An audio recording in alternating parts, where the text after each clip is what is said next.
Okay, everybody, for this week, we're going to talk about direct democracy.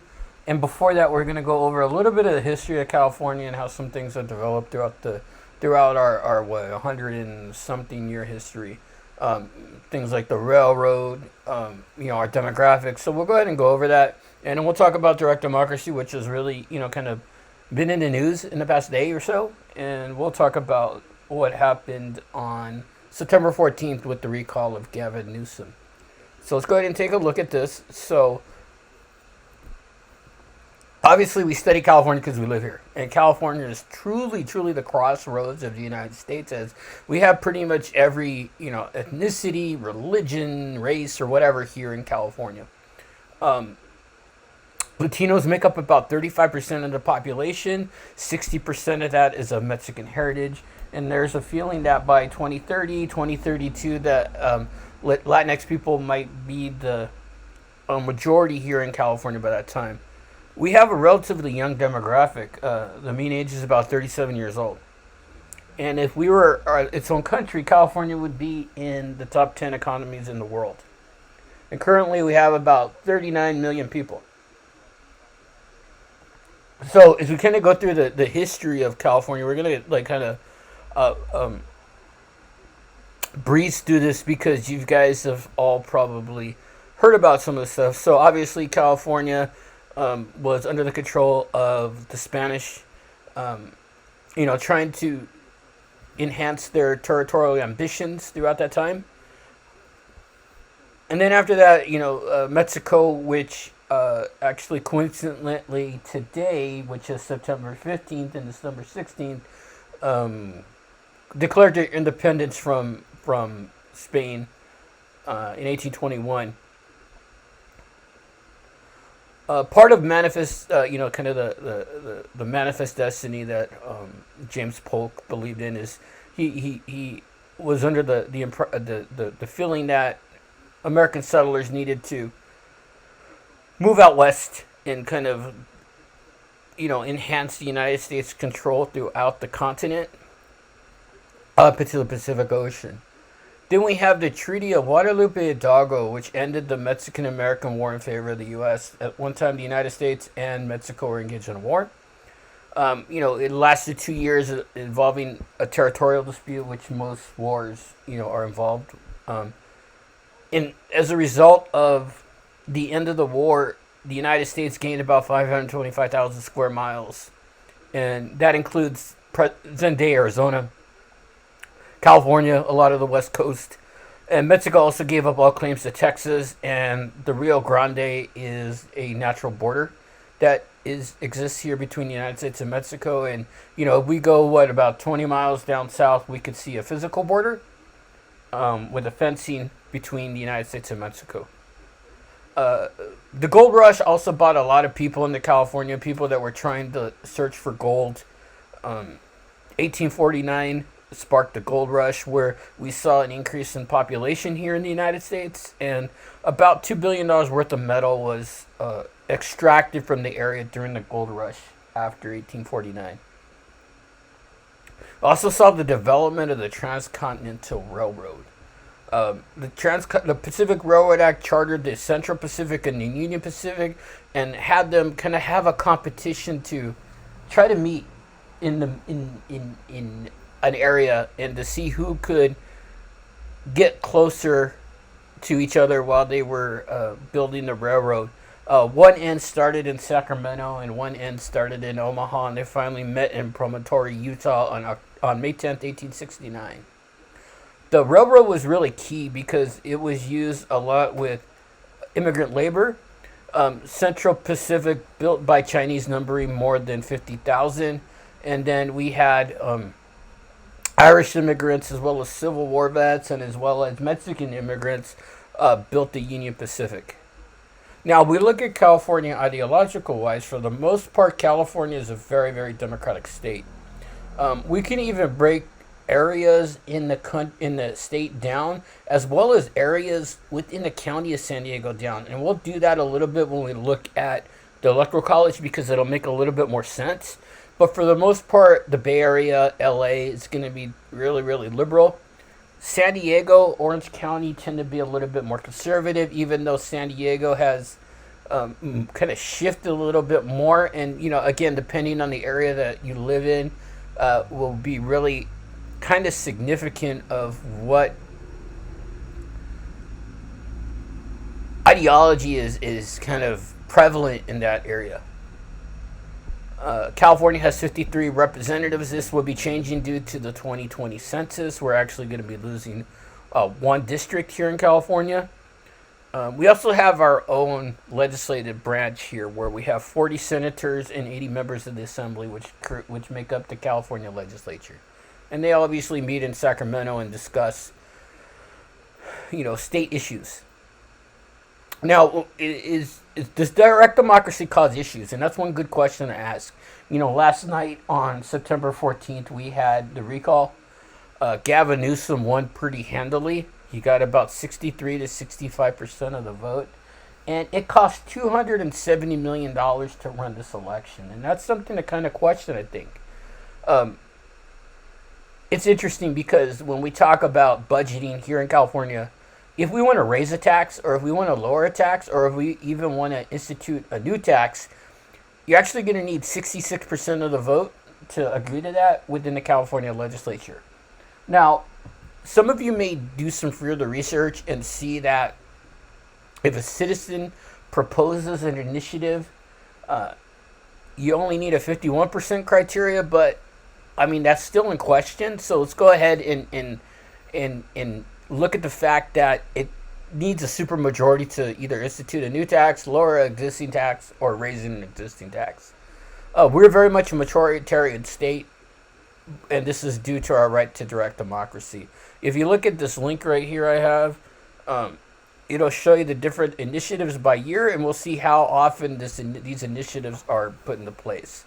So as we kind of talk about the roots of the movement toward the implementation of direct democracy, Hiram Johnson was governor in 1910, and he wanted to put in a lot of reforms that were kind of akin to the progressive era that happened in the United States. California kind of went through their own progressive era, right? So Hiram Johnson wanted to limit corruption and also maybe put a little bit more democratic power into the hands of the people. As a result, he instituted the initiative, which is where a citizen can propose a change to the California Constitution or a new law. A referendum, where the legislature will put out a public policy for people to vote on. And then a recall, which we saw in governor in 2021. These are states that have direct democracy. If you look at the yellow shaded sides of these states, most of it is on the West Coast. They all have some form of direct democracy.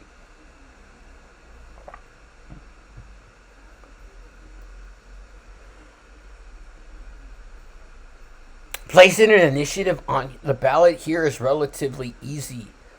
Anytime an initiative, and you may be a little bit more familiar with the name proposition, we'll hear Proposition 64, Proposition 13, Proposition 209. These are all initiatives that citizens will try to put forth for voters to vote on. And these initiatives are binding, and our California Assembly and our California Senate cannot amend them. And this process has been used a lot, especially since 1978. And we'll talk about 1978 and something that really significant happened that, may affect us here in California. So we talked about the three forms of direct democracy: initiative, referendum, and recall. We're going to go over a little bit and talk about how these are achieved, or how might somebody get an initiative proposed, or how a recall might be put forth. So we usually have two different types of initiatives here in California. The first one is a direct initiative, which institutes an amendment to our state constitution. Remember that we have a constitution here in California as well. But unlike the U.S. Constitution, we as citizens have the ability to amend it. Another type of initiative is a statute, where a proposal is made and is submitted directly to the voters, usually by a citizen, right? And these are laws. So we as citizens can, in effect, put laws on the ballot and have other people vote on them. The only thing is you cannot have a law that conflicts with the U.S. Constitution or one of the enumerated powers that Congress has. So, there's definitely some limitations on it. So if you want to get an initiative going or a proposition, remember we can use those terms interchangeably. All you need is an idea and $2,000. So what you do is you must submit a full text of your measure to the California Attorney General's Initiative Coordinator's Office, along with a request for a summary and a signed statement certifying that proposals are qualified electors and a $2,000 deposit. One key thing, though, is you have to understand with this deposit, if your proposition or initiative qualifies for the ballot, you get that $2,000 back. If it doesn't qualify, if you can't get enough signatures on a petition or it's declared unconstitutional, you lose that $2,000. So you got to be sure that it is something that is going to work and going to pass, because I don't have $2,000 to just kind of throw away. So, and a lot of people don't. So you got to make sure. After that initiative is submitted, there's a 30-day review period where citizens can give their input and we can discuss the initiatives and we can alter and amend it. The Attorney General's office will then make a brief about it. And then the Attorney General has about 15 days to complete the petition language. So this means that once the Attorney General completes the petition language, then you can go start collecting your signatures. And as part of this, as part of that petition language, you have to have fiscal impact reviewed. If you look at some of the propositions, you'll say there will be no fiscal impact, or this will be approximately, say, $700 million impact. So you have to disclose that. So here's some key figures that I'm going to want you guys to remember. Within a petition, in order to get your measure qualified, if it's a constitutional amendment, you need 8% of signatures matching the number of people that voted in the last gubernatorial election. So a constitutional initiative, you need 8%, or the aggregate total is 997,138 people. For a statutory initiative, you need 5%, or 623,211 people. So for a constitutional initiative, you're going to need a little bit more a number of signatures than you would for a statutory initiative or a law. Usually these initiatives have a lot of backing. You need money to get things on. Sometimes when things are popular, you might not be able to get them on the ballot, even though it's kind of an a furor or an uprising in feelings about people. There was a young lady in the 90s named Polly Klaas who was killed by a career criminal. And there was an attempt to institute a 3 strikes and you're out law here in California, but it was eventually, it didn't qualify for the ballot. We do have some 3 strikes laws that were achieved by other means, and as well as 3 strikes at the federal level, but we'll talk more of that when we get into the crime and punishment and court section. You can also get anything on the ballot, even if it's wacky. Proposition 6 in 1998 called for the prohibition of horse slaughter and sale of horse meat for Human Consumption Act of 1998. It qualified and it passed, so you can't eat your horse meat. Once signatures are collected, the registrar of voters in each county where the signatures are collected will do kind of a random sampling to see if the people that signed a petition are eligible to sign. So remember, you got to be a registered voter to sign a petition. So they'll take, say, like 500, every 500 names and put that in and check to see that those people are eligible to sign. Now, if there is a request for a full check, the verification process will obviously take more time. It's just a number of initiatives. We can look at that other link. We talked a little bit about this before. If you want a new tax, raise a tax, or lower an existing tax, you need a supermajority, 2/3 if it's proposed by a legislature. We'll talk a little bit about the Charger Stadium issue in a little bit because it was a proposition that was heard here in the city of San Diego.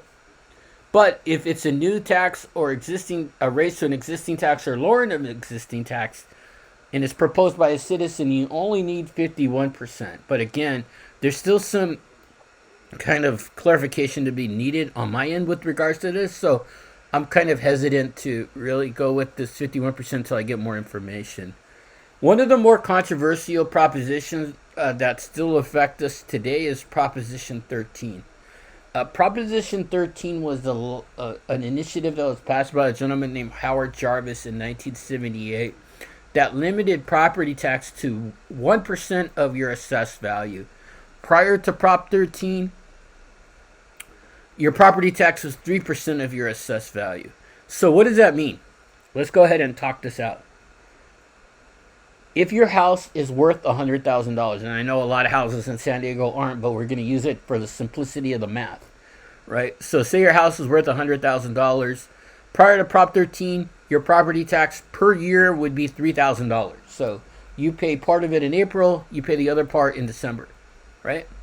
Prop 13 lowered that threshold to 1% of your assessed value. So we went from 3% to 1%. So consequently, people's property taxes on a $100,000 home would go from $3,000 to $1,000 a year. Now, it's important to understand what property tax funds. Property tax funds schools, fire department, police departments, public services. And I know you all have maybe some feelings on maybe programs that you wish the school had and they can't just have it because of funding issues. This might be a little bit in response to Prop 13. It passed with 62% of the vote, which is a pretty good win number. California went from first in the nation in education to 48th after the passage of Prop 13. Overnight, the state of California lost about $3 billion when Prop 13 was passed. Proposition 8 is another controversial proposition. This was a proposition that wanted to eliminate the rights of same-sex couples to marry here in California. And in November of 2008, it was passed, which made same-sex marriage illegal in California. Now, here's one of the problems with propositions. At times, they could be ambiguous, or people might not understand what they're voting on. And I think this is what happened in 2008. I don't think a lot of people knew what they were voting on. It was sponsored by the Catholic Church as well as the Mormon Church and a gentleman named Dennis Hollingsworth. It passed with 52% of the vote. Remember, to kind of prevent the tyranny of the majority, these law passages are subject to judicial review.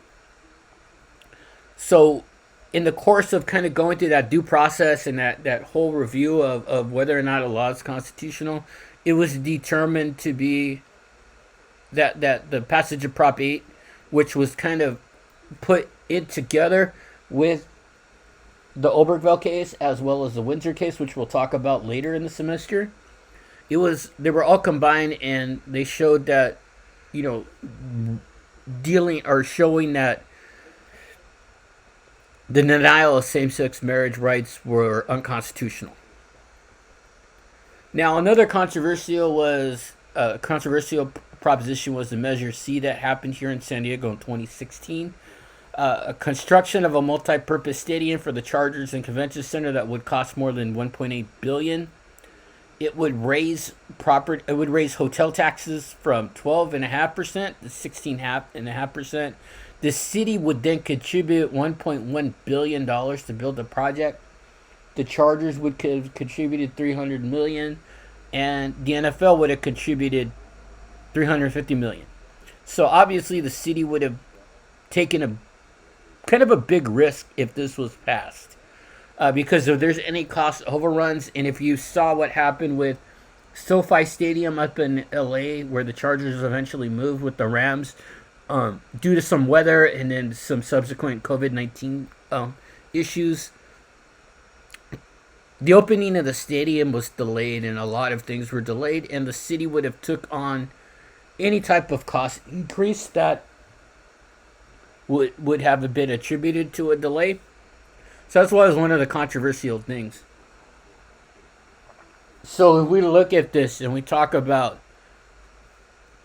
some of the pros that might have come out of this, generally they say Super Bowls generate about $350 million for that week the city it's in, and that's a pretty good amount of money, right, for a week. Final Fours, we would have to put maybe a retractable roof on the stadium to host Final Fours. That might have generated about $300 million for the city during that weekend. Things like boxing, wrestling, UFC are also big revenue generators. Create jobs. And there also has to be an expansion of the convention center, right? And if any of us have gone to Comic-Con, you know that Comic-Con has kind of outgrown the convention center. But it's been said that Comic-Con can generate up to $700 million for that weekend. And that's tax revenue. That's people going out and buying food. That's people going out and spending money. And that's all revenue generators for here in San Diego. At the time, only people in the city of San Diego could vote on it. Should we be giving billionaires this form of welfare? Are things like public parks, libraries more important? And at that time, you needed a supermajority, 2/3 to pass. Eventually, the Chargers would move to LA when the measure failed. Comic-Con can technically move to LA or Anaheim as well, but not till like 2023 or 2024. And that'd be a big, hit on civic pride and city morale. Now, we talked about a little bit of referendum. A referendum is where a legislative body puts out a measure for people to vote on. It doesn't happen often. There are some links here that you can look at. Now, let's talk a little bit about the recall. As we saw during this past few months, we've had the attempt to recall Governor Newsom. So elected officials here in California can be recalled. Some of the examples are Governor Gray Davis was recalled in the early 2000s, which led to the election of Arnold Schwarzenegger as governor. There was also an attempt to recall Judge Aaron Persky, who was a Santa Clara County judge who presided over the Brock Turner case. I'm going to go ahead and let you guys do your own research about that. Brock Turner's case is a very polarizing case and a very frustrating case. And Aaron Persky, who upset a lot of people, was eventually recalled from his post in 2018. And on the 14th here in 2021, Gavin Newsom fought off a recall effort from an assortment of Republicans over things like mask mandates and business closures. In order to get a recall going, you need to get 12% instead of 8 or 5 for this one. So you need 12% of signatures, and you have to have signatures must be obtained from at least 5 different counties and must equal in number to at least 1% of the last vote for the office in each 5 counties. So, this has to do with money a lot of times, and these initiatives are passed, recalls are done with money. And as we saw here in California on December 14th, it cost the state $270 million to ineffectively have Gavin Newsom win by a pretty good margin again. Okay, so that's what we got on direct democracy. If you have any questions, let me know. I'm also going to post a video about the history of Prop 13 that I want you guys to watch. Okay, thanks a lot.